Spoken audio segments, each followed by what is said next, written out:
Hello, guys, welcome to Psych Minds. If you have not subscribed yet to the channel, do subscribe to Psych Minds. Like and share if you like. We are live on YouTube and Twitch. We are reading The Body Keeps the Score by Bessel van der Kolk.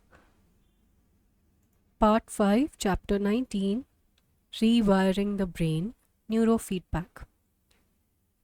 Is it a fact or have I dreamt it, that by means of electricity, the world of matter has become a great nerve, vibrating thousands of miles in a breathless point of time? Nathaniel Hawthorne. The faculty of voluntarily bringing back a wandering attention over and over again is the very root of the judgment, character, and will. William James. The summer after my first year of medical school, I worked as a part time research assistant in Ernest Hartman's sleep laboratory at Boston State Hospital. My job was to prepare and monitor the study participants and to analyze their EEG, electroencephalogram, or brainwave tracings. Subjects would show up in the evening. I would paste an array of wires onto their scalps and another set of electrodes around their eyes to register the rapid eye movements that occur during dreaming. Then I would walk them to their bedrooms, bid them good night, and start the polygraph, a bulky machine with 32 pens that transmitted their brain activity onto a continuous spoof of paper. Even though our subjects were fast asleep, the neurons in their brain kept up their frenzied internal communication, which was transmitted to the polygraph throughout the night. I had settled down to pore over the previous night's EEG, stopping from time to time to pick up baseball scores on my radio and use the intercom to wake subjects whenever the polygraph showed a REM sleep cycle. I would ask what they had dreamed about and write down what they reported, and then in the morning, help them fill out a questionnaire about sleep quality and send them on their way. Those quiet nights at Hartman's lab documented a great deal about REM sleep and contributed to building the basic understanding of sleep processes, which paved the way for the crucial discoveries that I discussed in chapter 15. However, until recently, the long standing hope that the EEG would help us better understand how electrical brain activity contributes to the psychiatric problems remained largely unrealized. Mapping the electrical circuits of the brain. Before the advent of pharmacological revolution, it was widely understood that brain activities depend on both chemical and electrical signals. The subsequent dominance of pharmacology almost obliterated interest in the electrophysiology of the brain for several decades. The first recording of the brain's electrical activity was made in 1924 by the German psychiatrist Hans Berger. This new technology was initially met with skepticism and ridicule by the medical establishment, but electroencephalography gradually became an indispensable tool for diagnosing seizure activity in patients with epilepsy. Berger discovered that different brainwave patterns reflected different mental activities. For example, trying to solve a math problem resulted in a bursts at a moderately fast frequency activities. For example, trying to solve a moderately fast frequency band known as beta waves. He hoped that eventually science would be able to correlate different psychiatric problems with specific EEG irregularities. This expectation was fueled by the first reports on EEG patterns in behavior problem children in 1938. Most of these hyperactive and impulsive children had slower than normal waves in their frontal lobes. This finding had been reproduced innumerable times since then, and in 2013, slow wave prefrontal activity was certified by the Food and Drug Administration as a biomarker for ADHD. Slow frontal lobe electrical activity explains why these kids have poor executive functioning. Their rational brains lack proper control over their emotional brains, which also occurs when abuse and trauma have made the emotional centers hyper alert to danger and organized for fight or flight. Early in my career, I also hoped that the EEG might help us to make better diagnosis. And between 1980 and 1990, I sent many of my patients to get EEGs to determine if their emotional instability was rooted in neurological abnormalities. The reports usually came back with the phrase non specific temporal lobe abnormalities. This told me very little, and because at that time the only way we could change these ambiguous patterns was with drugs that had more side effects than benefits, I gave up doing routine EEGs on my patients. Then in 2000, a study by my friend Alexander McFarlane and his associates, researchers in Adelaide, Australia, rekindled my interest as it documented clear differences in information processing between traumatized subjects and a group of normal Australians. The researchers used a standardized test called the oddball paradigm, in which subjects are asked to detect the items that doesn't fit in a series of otherwise related image, like a trumpet in a group of tables and chairs. None of the images was related to trauma. Normal versus PTSD patterns of attention. Milliseconds after the brain is presented with input, it starts organizing the meaning of the incoming information. Normally, all regions of the brain collaborate in a synchronized pattern in the left picture. While the brain waves in PTSD are less well coordinated, the brain has trouble filtering out irrelevant information and has problem attending to the stimulus at hand. So, in the normal group, key part of the brains work together to produce a coherent pattern of filtering, focus, and analysis.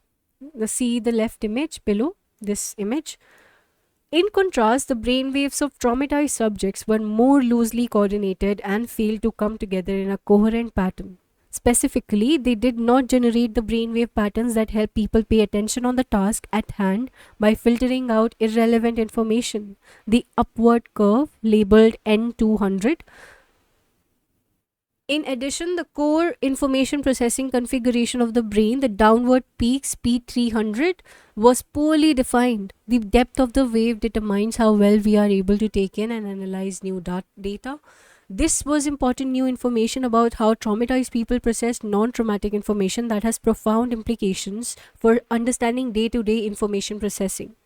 These brainwave patterns could explain why so many traumatized people have trouble learning from experience and fully engaging in their daily lives. Their brains are not organized to pay careful attention to what is going on in the present moment. McFarlane's study reminded me of what Pierre Janet had said back in 1889. Traumatic stress is an illness of not being able to be fully alive in the present. Years later, when I saw the movie The Hurt Locker, which dealt with the experiences of soldiers in Iraq, I immediately recalled Sandy's study. As long as they were coping with extreme stress, these men performed with pinpoint focus. But back in civilian life, they were overwhelmed having to make simple choices in a supermarket. We are now seeing alarming statistics about the number of returning combat veterans who enroll in college on the GI Bill but do not complete their degrees. Some estimates are over 80%. Their well documented problems with focusing and attention are surely contributing to these poor results. McFarlane's study clarified a possible mechanism for the lack of focus and attention in PTSD. But it also presented a whole new challenge. Was there any way to change these dysfunctional brainwave patterns? It was 7 years before I learned that there might be ways to do that. In 2007, I met Seburn Fisher at a conference on attachment disordered children. Seburn was the former clinical director of a residential treatment center for severely disturbed adolescents, and she told me that she had been using neurofeedback in her private practice for about 10 years. She showed me before and after drawings made by a 10-year-old. This boy had had such severe tantrums, learning disabilities, and overall difficulties with self organization that he could not be handled in school. His first family portrait, on the left opposite, drawn before treatment started, was at the developmental level of a 3-year-old. This family portrait.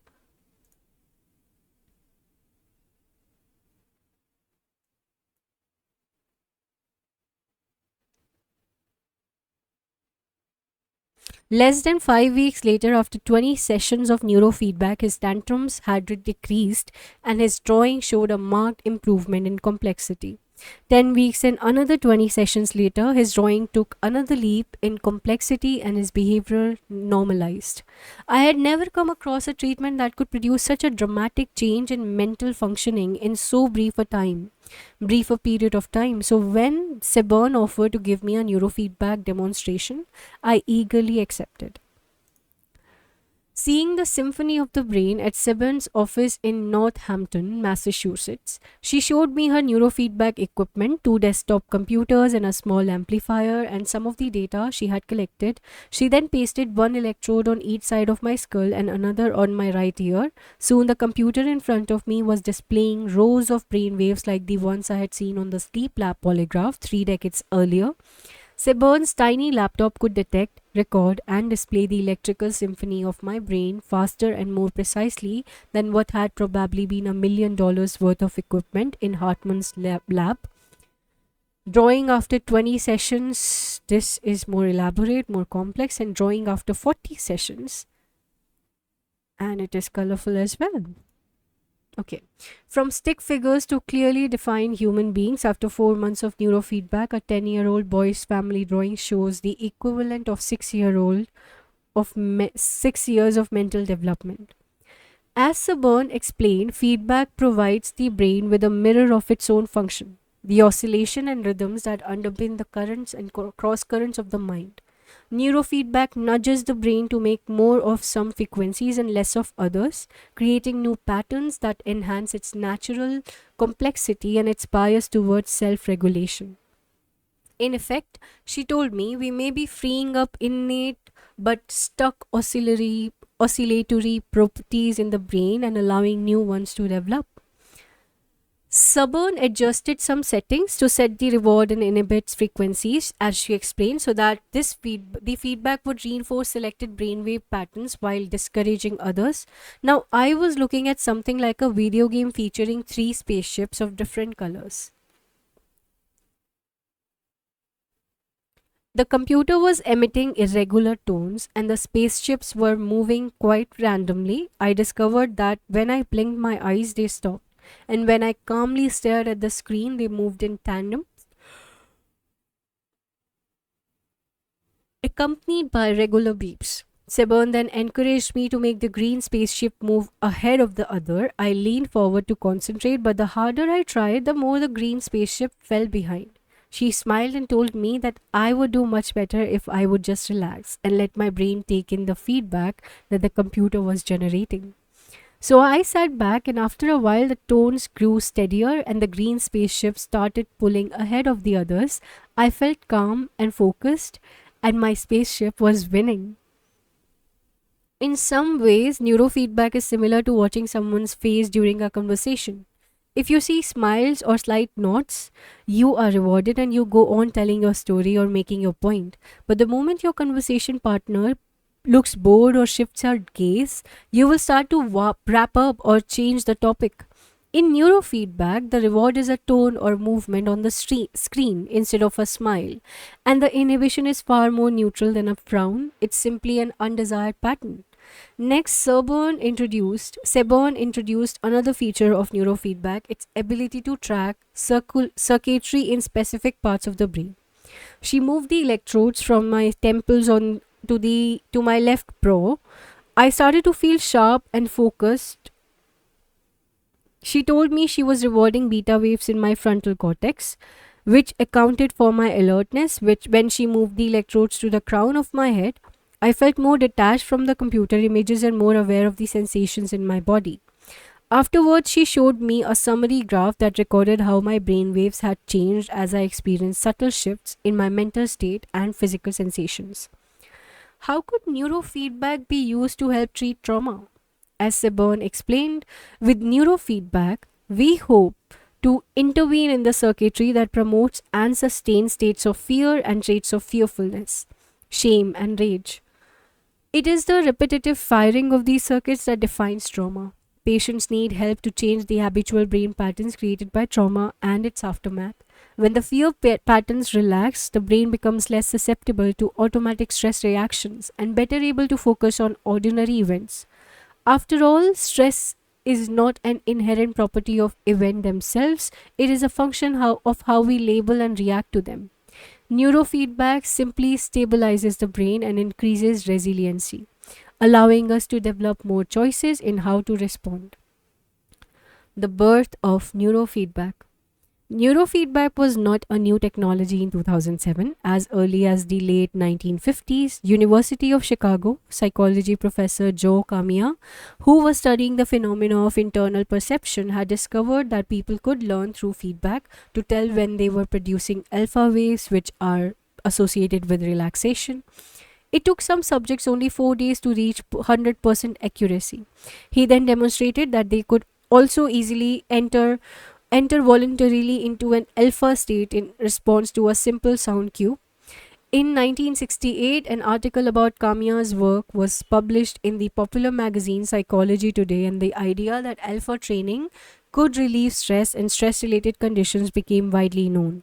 The first scientific work showing that neurofeedback could have an effect on pathological condition was done by Barry Sterman at UCLA. The National Aeronautics and Space Administration had asked Sterman to study the toxicity of a rocket fuel, monomethyl hydrazine MMH, which was known to cause hallucinations, nausea, and seizures. Sterman had previously trained some cats to produce a specific EEG frequency known as the sensory motor rhythm. In cats, this alert, focus state is associated with waiting to be fed. He discovered that while his ordinary lab cats developed seizures after exposure to MMH, the cats that had received neurofeedback did not. The training had somehow stabilized their brains. In 1971, Sterman attached his first human subject, 23-year-old Mary Fairbanks, to a neurofeedback device. She had suffered from epilepsy since the age of 8 and with grand mal seizures 2 or more times a month. She trained for an hour a day, twice a week, and at the end of 3 months, she was virtually seizure free. Sterman subsequently received a grant from the National Institute of Health to conduct a more systematic study, and the impressive results were published in the journal Epilepsia in 1978. This period of experimentation and huge optimism about the potential of the human mind came to an end in the middle of 1970s with newly discovered psychiatric drugs.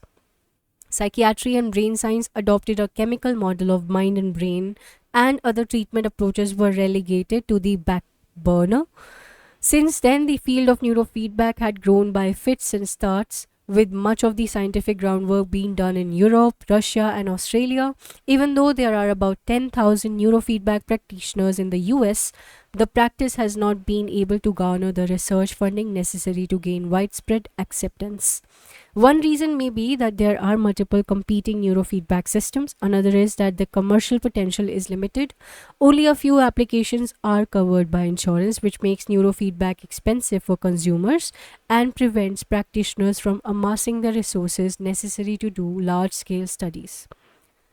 From a homeless shelter to the nursing station, Sebern had arranged for me to speak with 3 of her patients. All told remarkable stories, but as I listened to 27-year-old Lisa, who was studying nursing at a nearby college, I felt myself truly awakening to the stunning potential of this treatment.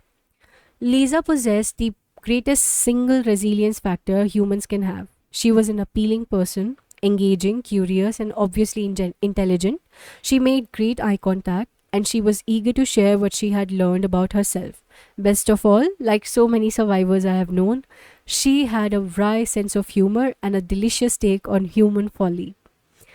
Based on what I knew about her background, it was a miracle that she was so calm and self possessed. She had spent years in group homes and mental hospitals, and she was a familiar presence in the emergency rooms of Western Massachusetts. The girl who regularly arrived by ambulance, half dead from prescription drug overdoses, or bloody from self inflicted wounds. Here is how she began to tell her story. I used to envy the kids who knew what would happen when their parents got drunk. At least they could predict the havoc. In my home, there was no pattern. Anything could set my mother off. Eating dinner, watching TV, coming home from school, getting dressed, and I never knew what she was going to do or how she would hurt me. It was so random. Her father had abandoned the family when Lisa was 3 years old, leaving her at the mercy of her psychotic mother. Torture is not too strong a word to describe the abuse she endured. I lived up in the attic room, she told me, and there was another room up there where I would go and piss on the carpet because I was too scared to go downstairs to the bathroom. I would take all the clothes of my dolls and drive pencils into them and put them up in my window. When she was 12 years old, Lisa ran away from home and was picked up by the police and returned. After she ran away again, Child Protective Services stepped in and she spent the next 6 years in mental hospitals, shelters, group homes, foster families, and on the street.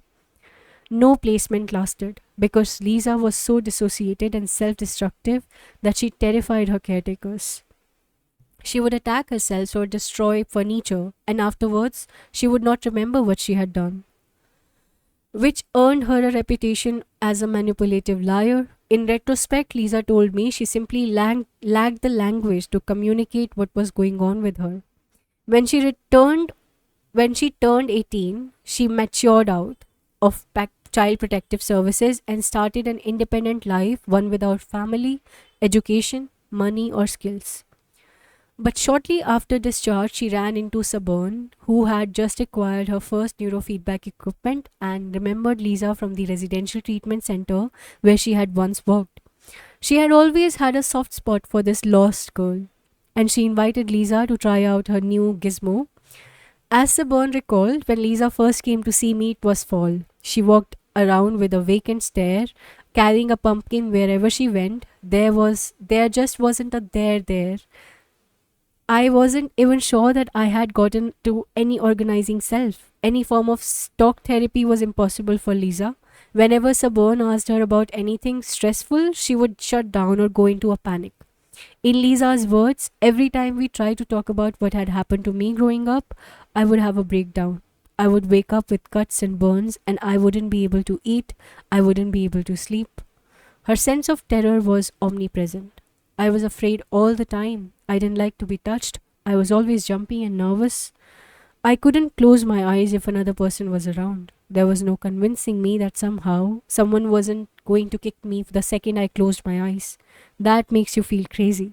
You know you are in a room with someone you trust. You know intellectually that nothing is going to happen to you, but then there's the rest of your body and you can't ever relax. If someone put their arm around you, I would just check out. She was stuck in a state of inescapable shock. Lisa recalled dissociating when she was a little girl, but things got worse after puberty. I started waking up with cuts, and people at school would know me by different names. I couldn't have a steady boyfriend because I would date other guys when I was dissociated and then not remember.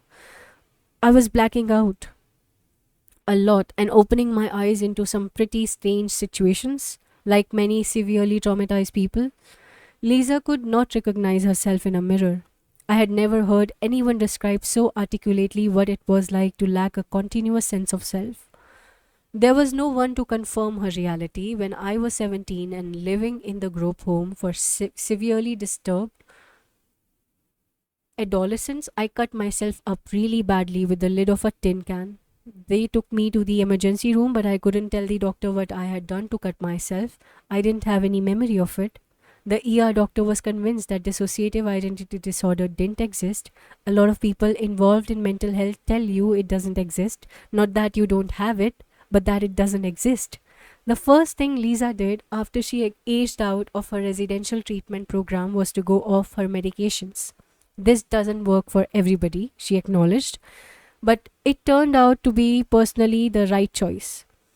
I know people who need meds, but that was not the case for me. After going off them and started neurofeedback, I became much clearer. When she invited Lisa to do neurofeedback, Sabone had little idea what to expect, as Lisa would be the first dissociative patient she tried it on. They met twice a week and started by rewarding more coherent brain patterns in the right temporal lobe, the fear center of the brain. After a few weeks, Lisa noticed she wasn't an uptight around people, and she no longer dreaded the basement laundry room in her building. Then came a bigger breakthrough.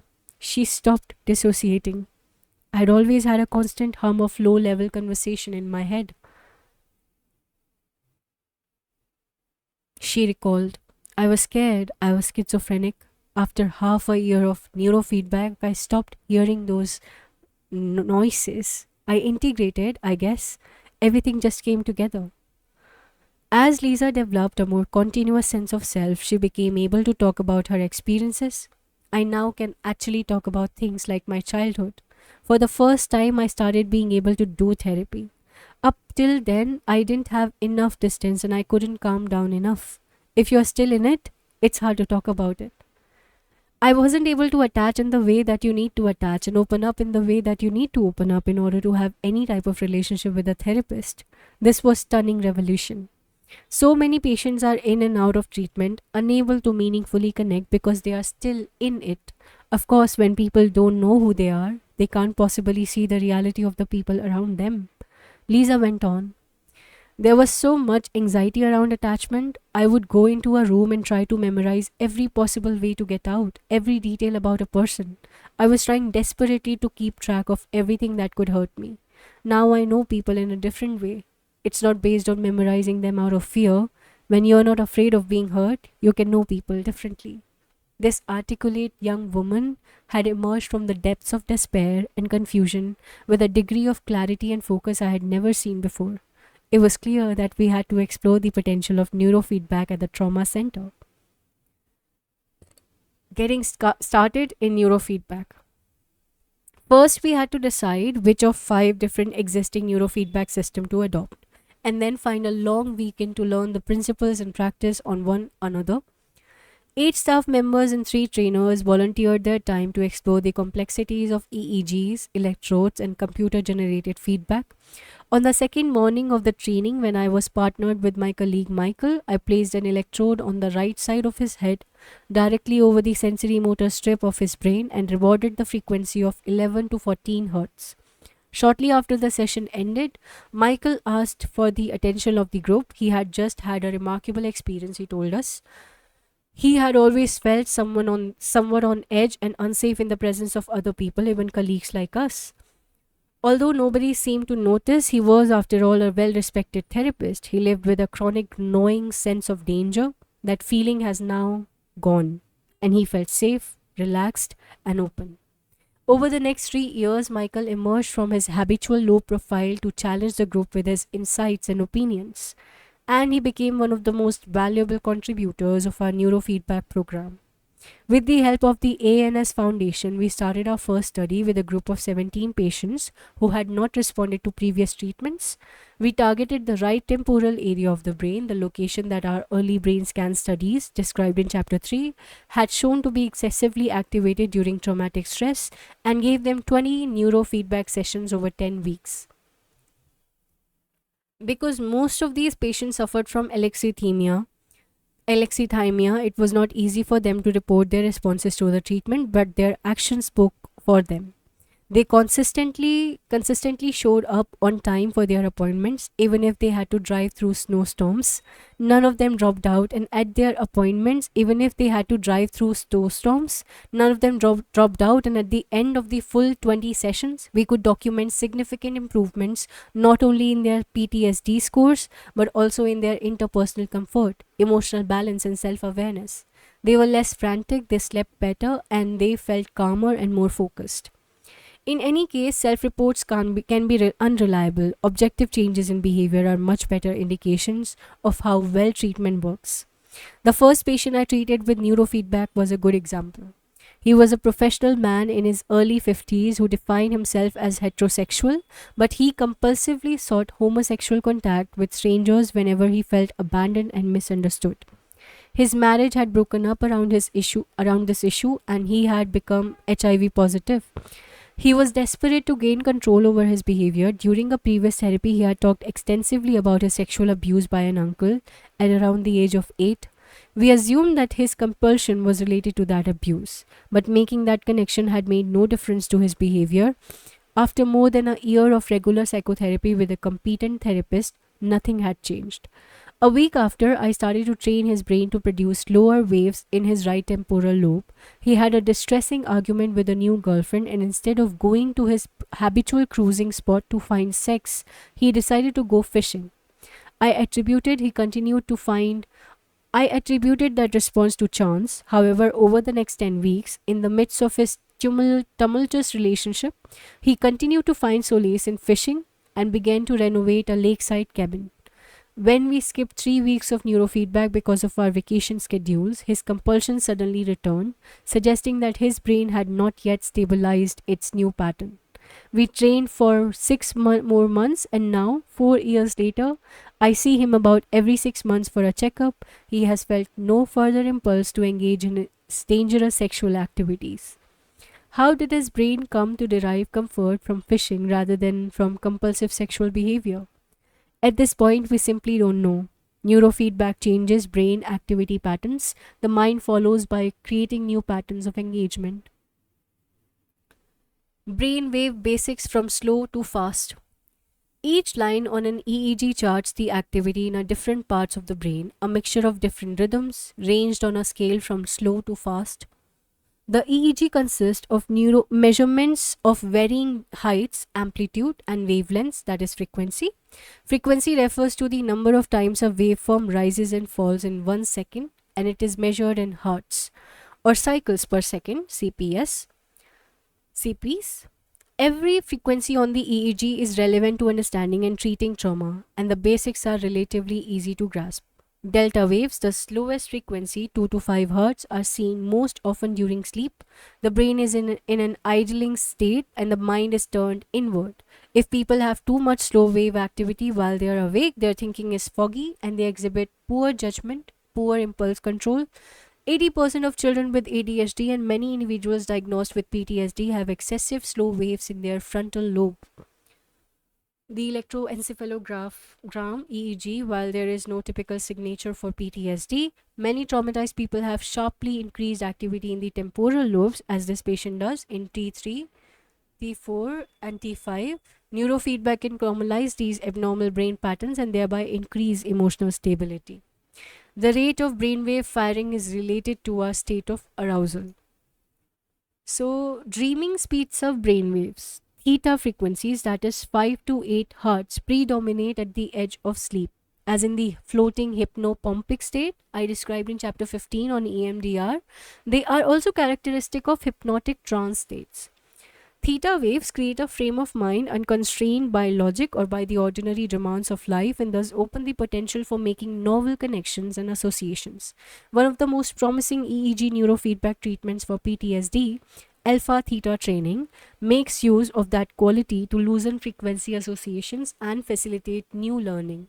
To loosen frozen associations and facilitate new learning. On the downside, theta frequencies also occur when we are out of it or depressed.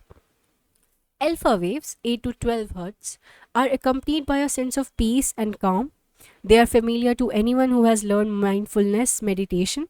A patient once told me that neurofeedback worked for him like meditation on steroids. I use alpha training most often in my practice to help people who are either too numb or too agitated to achieve a state of focused relaxation. Walter Reed National Military Medical Center recently introduced alpha training instruments to treat soldiers with PTSD, but at the same time of this writing, the results are not yet available. Beta waves are the fastest frequency, 13 to 20 Hz. When they dominate, the brain is oriented to the outside world. Beta enables us to engage in focused attention while performing a task. However, high beta over 20 Hz is associated with agitation, anxiety, and body tenseness. In effect, we are constantly scanning the environment for danger. So, helping the brain to focus. Neurofeedback training can improve creativity, athletic control, and inner awareness even in people who are already highly accomplished. When we started to study neurofeedback, we discovered that sports medicine was the only department in Boston University that had any familiarity with the subject. One of my earliest teachers in brain physiology was the sports psychologist Len Zekowski, who soon left Boston to train the Vancouver Canucks with neurofeedback.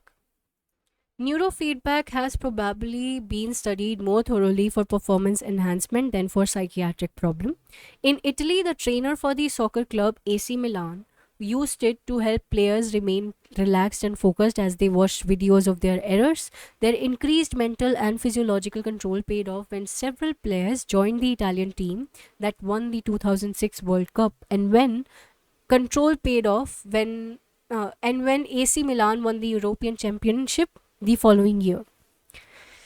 Neurofeedback was also included in the science and technology component of Own the Podium, a $117 million 5-year plan engineered to help Canada dominate the 2010 Winter Olympics in Vancouver. The Canadians won the most gold medals and came in third overall. Musical performance has been shown to benefit as well. A panel of judges from Britain's Royal College of Music found that students who were trained with 10 sessions of neurofeedback by John Groselier of University of London and a 10% improvement in the performance of a piece of music compared with students who had not received neurofeedback. This represents a huge difference in such a competitive field. Given its enhancement of focus and attention and concentration, it's not surprising that neurofeedback drew the attention of specialists in attention deficit hyperactivity disorder (ADHD).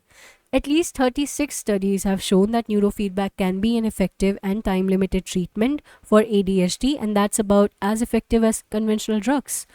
Once the brain has been trained to produce different patterns of electrical communications, no further treatment is necessary. In contrast to drugs, which do not change fundamental brain activity and work only as long as the patient keeps taking them. Where is the problem in my brain? Sophisticated computerized EEG analysis, known as the quantitative EEG or QEEG, can trace brainwave activity milliseconds by millisecond, and its software can convert that activity into a color map that shows which frequencies are highest or lowest in key areas of the brain. The QEEG can also show how well brain regions are communicating or working together. Several large QEEG bases of both normal and abnormal patterns are available, which allows us to compare a patient's QEEG with thousands of other people, with those of thousands of other people with similar issues. Last but not least, in contrast to fMRIs and related scans, the QEEG is both relatively inexpensive and portable. The QEEG provides compelling evidence of the arbitrary boundaries of current DSM diagnostic categories. DSM labels for mental illnesses are not aligned with specific patterns of brain activation. Mental states that are common to many diagnoses, such as confusion, agitation, or feeling disembodied, are associated with specific patterns on the QEEG. In general, the more problem a patient has, the more abnormality shows up in the QEEG. Our patients find it very helpful to be able to see the patterns of localized electrical activity in their brains. We can show them the patterns that seem to be responsible for their difficulty focusing or for their lack of emotional control. They can see why different brain areas need to be trained to generate different frequencies and communication patterns.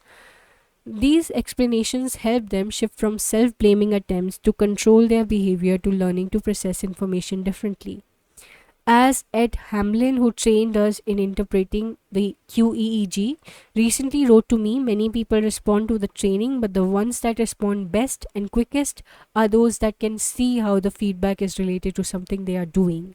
For example, if I am attempting to help someone increase their ability to be present, we can see how they are doing with it. Then the benefit really begins to accumulate. There is something very empowering about having the experience of changing your brain's activity with your mind. How does trauma change brain waves? In our neurofeedback labs, we see individuals with long histories of traumatic stress who have only partially responded to existing treatments. Their QEEG shows a variety of different patterns. Often there is excessive activity in the right temporal lobe, the fear center of the brain, combined with too much frontal slow wave activity. This means that their hyper-aroused emotional brain dominate their mental life. Our research showed that calming the fear center decreases trauma-based problems and improves executive functioning. This is reflected not only in a significant decrease in patients' PTSD scores, but also in improved mental activity, mental clarity, and increased ability to regulate how upset they become in response to relatively minor provocations. Other traumatized patients show patterns of hyperactivity the moment they close their eyes. Not seeing what is going on around them makes them panic, and their brain waves go wild. We train them to produce more relaxed brain patterns, yet another group overreacts to sound and light, a sign that the thalamus has difficulty filtering out irrelevant information. In those patients, we focus on changing communication patterns at the back of the brain. While our center is focused on finding optimal treatments for long standing traumatic stress, Alexander McFarlane is studying how exposure to combat changes previously normal brains. The Australian Department of Defense asked his research group to measure the effects of deployment to combat duty in Iraq and Afghanistan on mental and biological functioning, including brainwave patterns. In the initial phase, McFarlane and his colleagues measured the QEEG in 179 combat troops 4 months prior to and 4 months after each successive deployments to the Middle East. They found that the total number of months in combat over a 3 year period were associated with progressive decrease in alpha power at the back of the brain. This area, which monitors the state of the body and regulates such elementary processes as sleep and hunger, ordinarily has the highest level of alpha waves of any region in the brain, particularly when people close their eyes. As we have seen, alpha is associated with relaxation. The decrease in alpha power in these soldiers reflect a state of persistent agitation. At the same time, the brain waves at the front of the brain, which normally have high level of beta, show a progressive slowing with each deployment. The soldiers gradually develop frontal lobe activity that resembles that of children with ADHD, which interferes with their executive functioning and capacity for focused attention. The net effect is that arousal, which is supposed to provide us with energy needed to engage in day to day tasks, no longer helps these soldiers to focus on ordinary tasks. It simply makes them agitated and restless. At this stage of McFarlane's study, it is too early to know if any of these soldiers will develop PTSD, and only time will tell to what degree these brains will readjust to the pace of civilian life. Neurofeedback and learning disabilities. Chronic abuse and neglect in childhood interfere with proper wiring of sensory integration systems. In some cases, this results in learning disabilities, which include faulty connections between the auditory and word processing system and poor hand eye coordination. As long as they are frozen or explosive, it is difficult to see how much trouble the adolescents in our residential treatment programs have processing day to day information.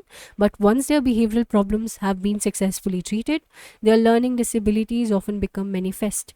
Even if these traumatized kids could sit still and pay attention, many of them would still be handicapped by their poor learning skills.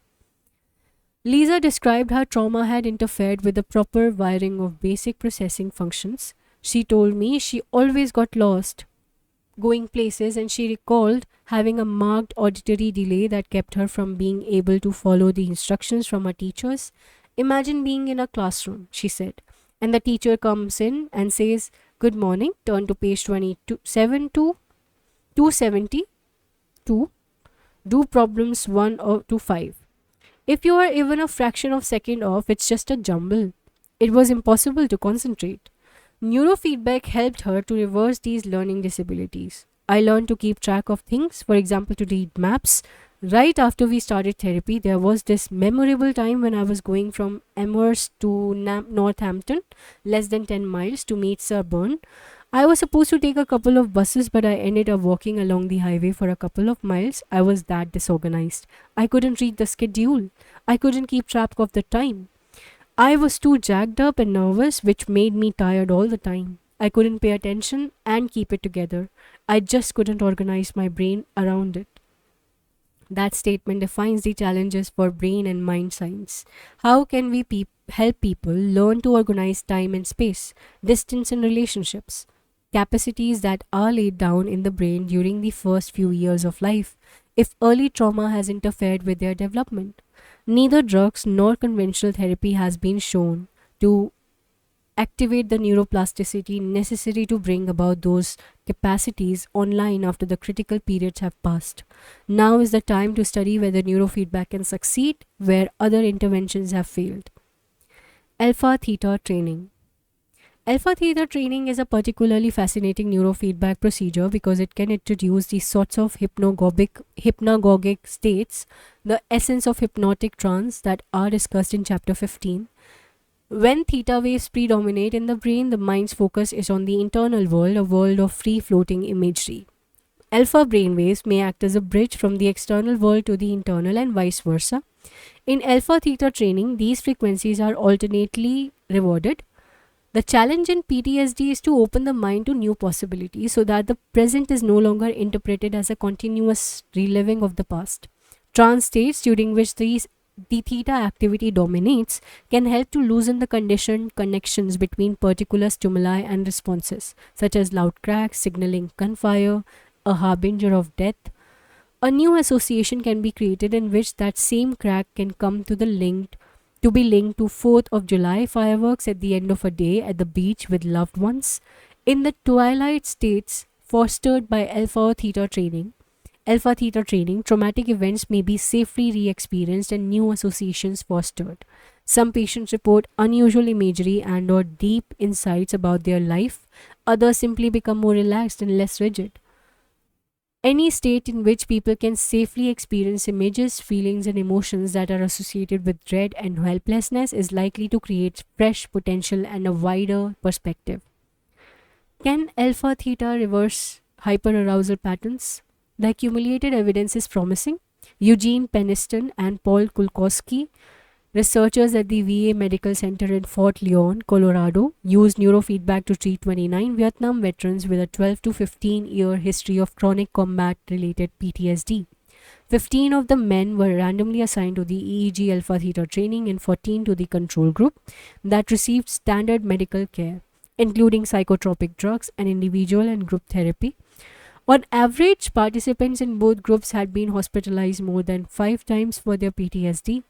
The neurofeedback facilitated twilight states of learning by rewarding both alpha and theta waves. As the men lay in a recliner with their eyes closed, they were coached to allow the neurofeedback sounds to guide them into deep relaxation.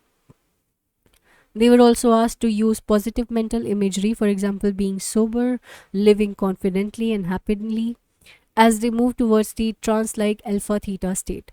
This study, published in 1991, had one of the best outcomes ever recorded for PTSD. The neurofeedback group had a significant decrease in their PTSD symptoms as well as in their physical complaints, depression, anxiety, and paranoia.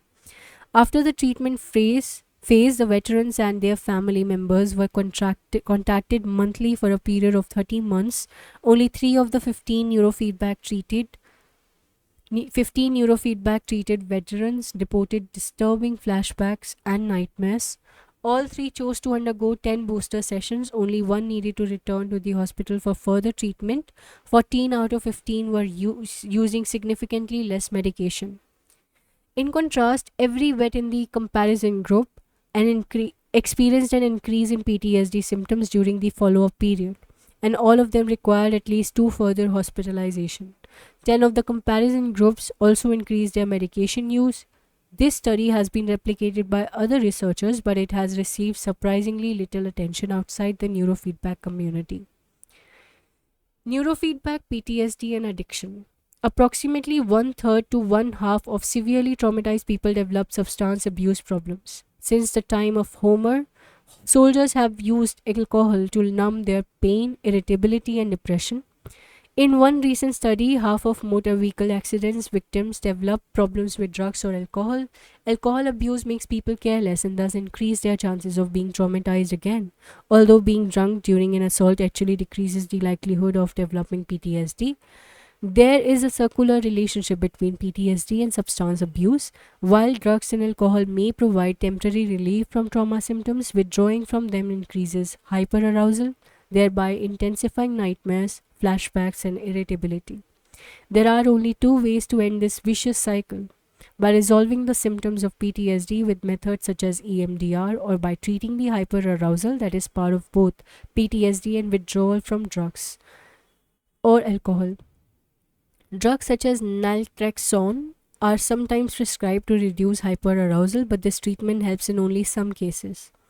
One of the first women I trained with neurofeedback had a long standing cocaine addiction. In addition to her a horrendous childhood history of sexual abuse and abandonment, much to my surprise, her cocaine habit cleared after the first two sessions, and on follow up, 5 years later, had not returned. I had never seen anyone recover this quickly from severe drug abuse, so I turned to the existing scientific literature for my guidance. Most of the studies on most of the studies on this subject were done more than 2 decades ago. In recent years, very few neurofeedback studies for the treatment of addiction have been published, at least in the United States. Between 75% and 80% of patients who are admitted for detox and alcohol and drug abuse treatment will relapse. Another study by Peniston and Kulkowski on the effects of neurofeedback training with veterans who had dual diagnosis of alcoholism and PTSD focused on this problem. 15 veterans received alpha theta training while the control group received standard treatment without neurofeedback. The subjects were followed up regularly for 3 years, during which 8 members of neurofeedback group stopped drinking completely and one got drunk once but became sick and didn't drink again. Most of them were markedly less depressed. As Peniston put it, the changes reported corresponded to being more warm hearted, more intelligent, more emotionally stable, more socially bold, more relaxed, and more satisfied. In contrast, all of those given standard treatment were readmitted to hospital within 18 months. Since that time, a number of studies on neurofeedback for addiction have been published, but this important application needs much more research to establish its potential and limitations. The future of neurofeedback. In my practice, I use neurofeedback primarily to help with the hyperarousal confusion and the concentration problems of people who suffer from developmental trauma. However, it has also shown good results for numerous issues and conditions that go beyond the scope of this book, including relieving tension headaches, improving cognitive functioning following a traumatic brain injury, reducing anxiety and panic attacks, learning to deepen meditation states, treating to autism, improving seizure control, self regulation in mood disorder, and more. As of 2013, neurofeedback is being used in 17 military and VA facilities to treat PTSD, and scientific documentation of its efficacy in recent combat vets is just beginning to be assessed. Frank Duffy, the director of the Clinical Neurophysiology and Development Neurophysiology Laboratories of Boston Children's Hospital, had commented, "The literature, which lacks any negative study, suggests that neurofeedback plays a major therapeutic role in many different areas. In my opinion, if any medication had demonstrated such a wide spectrum of efficacy, it would be universally accepted and widely used." Many questions remain to be answered about treatment protocols for neurofeedback, but the scientific paradigm is gradually shifting in a direction that invites a deeper exploration of those questions. In 2010, Thomas Insel, director of the National Institute of Mental Health, published an article in Scientific American entitled Faulty Circuits, in which he called for a return to understanding mind and brain in terms of the rhythms and patterns of electrical communications. Brain regions that function together to carry out normal and abnormal mental operations can be thought of as analogous to electrical circuits. The latest research shows that the malfunctioning of entire circuits may underlie many mental disorders. 3 years later, Insel announced that NIMH was reorienting its research away from DSM categories and focusing instead on disorders of the human connections. As explained by Francis Collins, director of the National Institute of Health, of which NIMH is a part, the connectome refers to the exquisitely